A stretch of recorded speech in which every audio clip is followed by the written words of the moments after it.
Egalitarian long-term planning. Sociterian socialism.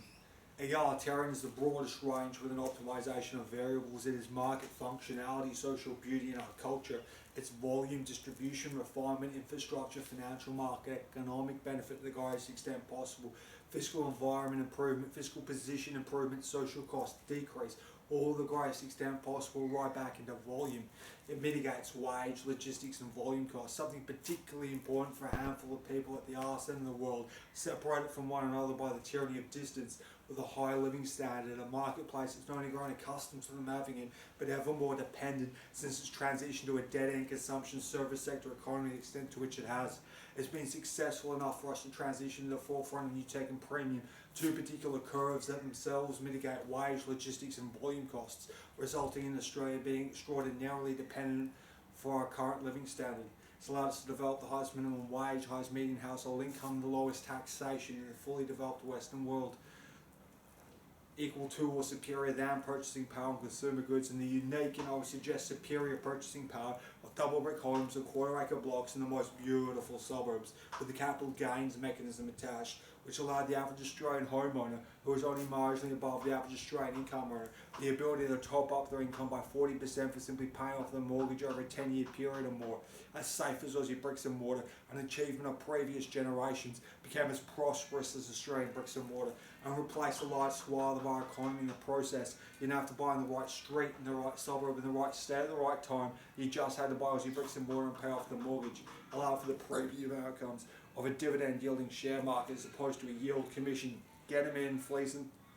of share market. A dividend yielding share market attached to a superannuation mechanism, delivering 10% compounded year-on-year return for people who work for a living, rather than volatility and churn. World-class health, education, utility, and other government service for the lowest taxation in the fully developed Western world, despite significant issues related to those activities, and a responsiveness in markets, both the selection on shelf, the price, and the legal regulatory calibration. That's a response to the needs, the wants, and the preferences of the working class and the middle class. The majority, less of a minority than in any nation on earth at any time in history, the pinnacle of human civilization, derived from the working class man's paradise, derived from the classless society, derived from wealth for toil as opposed to wealth from no toil or toil for no wealth, derived from egalitarian, superior to the pyramids, the castles, the symphonies, the operas, superior to the playwrights, superior to the large corporate multinationals. No artifact, entity, or event has mankind created or partaken in as significant or as superior as egalitarian, as a classless society, as wealth for toil. Australia continues to be the most egalitarian nation on earth, but it resides upon a precipice, a stilted, extenuated, hierarchical, undiverse, centralised, detached, inflated structure. And if we allow price resetting at present, similar to the one that West Australians have endured over the last 4 to 5 years, to be replicated nationally, or in other words, occur to WA a second time to a greater magnitude, then egalitarian may not only be diminished, it may be lost. And if that occurs, we'll feel the full weight of our limited numbers, our isolation long distances, and our first world wages, no matter how far they fall. And we'll have pissed up against a wall 200 years worth of struggle, toil, sacrifice, and work for the sake of some shiny trinkets that couldn't be passed on to the next generation, let alone transition to being significant components of a substantial investment portfolio of an economy.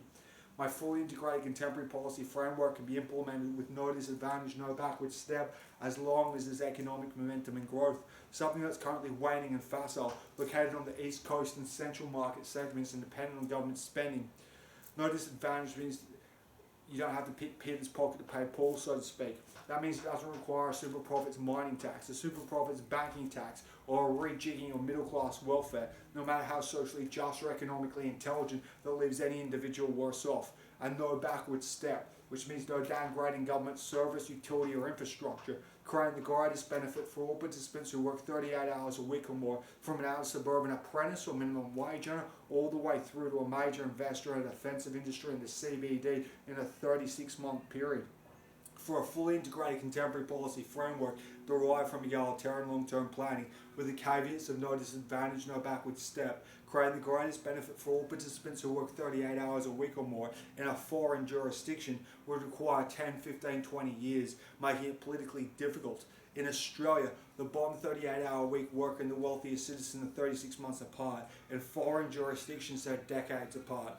Egalitarian long-term planning is an opportunity as well as a necessity, derived from 200 years worth of work, toil, struggle and effort, and the success of that endeavour over that period. The period since the market liberalisations are defined by selling out egalitarian, consolidation, concentration, centralisation, urbanisation, technological gains and the productivity associated, the internet, information technology, devices, miniaturisations, economies of scale, outsourcing, automation, the financial revolution, and debt. Debt going from smoothing the process of change and being a function of constant growth, as well as a side effect of our isolation, our size and our youth, to being required in ever greater amounts, funneling through an ever centralising economy, creating greater levels of price inflation as opposed to wealth creation to justify previous rounds of debt. Selling out egalitarian now creates a net deficit. It previously created a net benefit, it now creates a net deficit. There are no more small businesses to be chewed up by larger ones to create supply chain efficiencies, no more industry to fall by the wayside, subsidy resumed, taxes cut, and the dead-end consumption, the service sector replacing the economic activity and the employment, and it's not possible to urbanise again. We're unlikely to see the technological gains of the previous period and the next period, and the productivity associated is dictated by egalitarian. And at the forefront of new tech and premium was squeezed household discretionary and disposable income, extenuated hierarchical characterises the engagement in the transaction, and we've got the third highest level of debt recorded, and the other two nations went bust. The first incarnation of utopia in 10 to 15 years, the penultimate fruition of renewable society in 30 to 40, and global peace, prosperity and sustainability in 50 to 60 to 70. That's how superior egalitarian Australia is.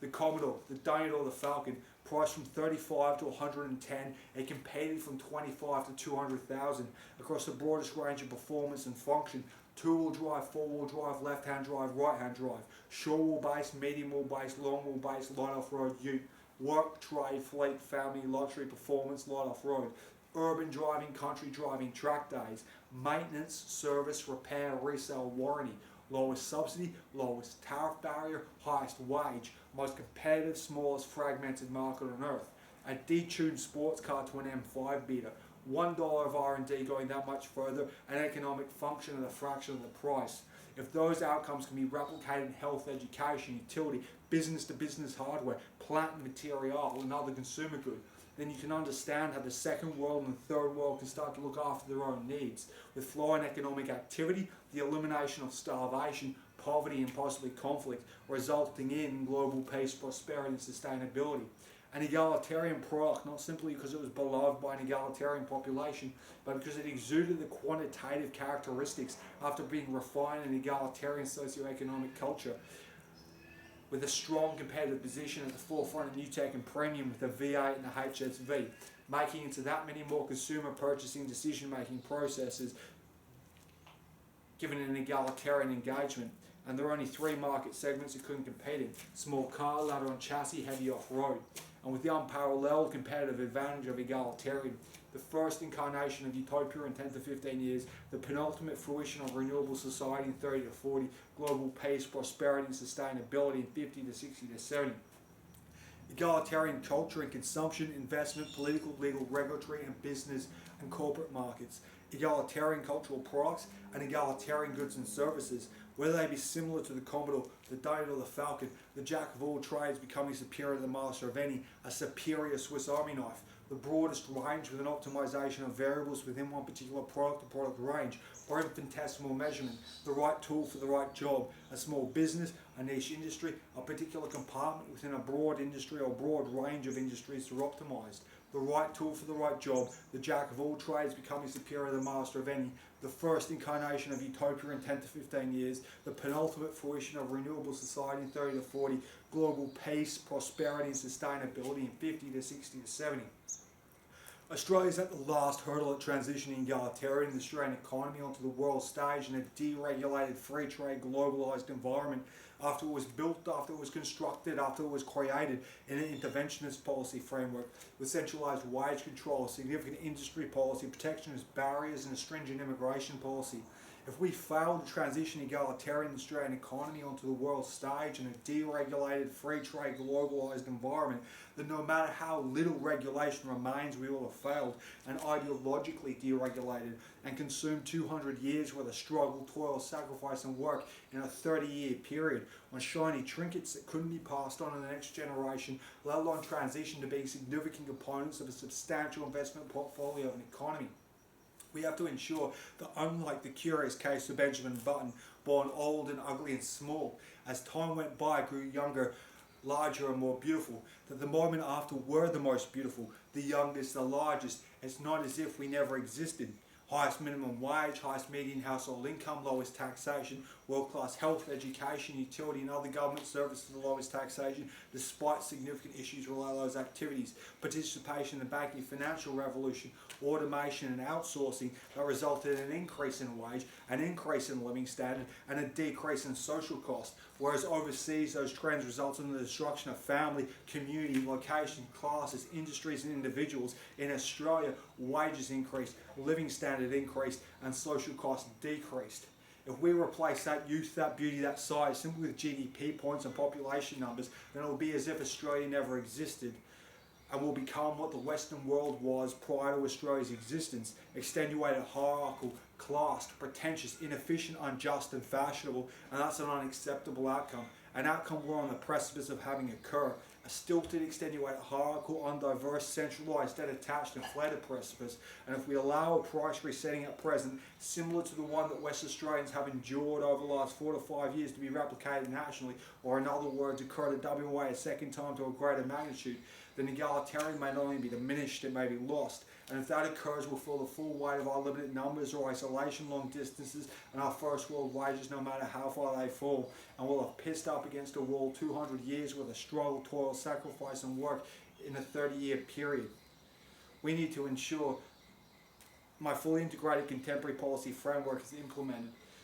It can be implemented with no disadvantage, no backward step, as long as there's economic momentum and growth, something that's currently waning and facile, located on the east coast and central market segments and dependent on government spending. Centralised growth, undiverse growth, inflated growth, debt-attached growth, growth reliant on government spending and growth lacking alternative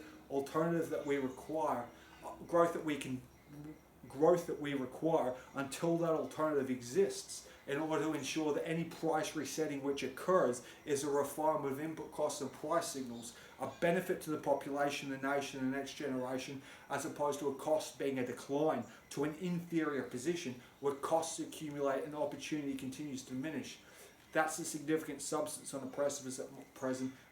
That's what's requiring invigoration, the golden goose, so to speak, the ability for a cost to be an investment creating a return, rather than a cost being a decline to an inferior position where costs accumulate and opportunity continues to diminish. That's the significant substance. That's the equation before the Australian population and the federal parliament at present that requires their consideration and invigoration. The alternatives being Australian culture, wealth for toil, mutual benefit, repeat business, quality and productivity, or a decline to foreign culture, greed is good, one-off encounters, commission-based extraction, benefiting at somebody else's expense. They're the alternatives that need to be evaluated and considered at present by the Australian people and the Australian Federal Parliament, or this particular period. It will define the destruction of Australia and the accumulated suffering and social cost that comes from a decrease in living standard.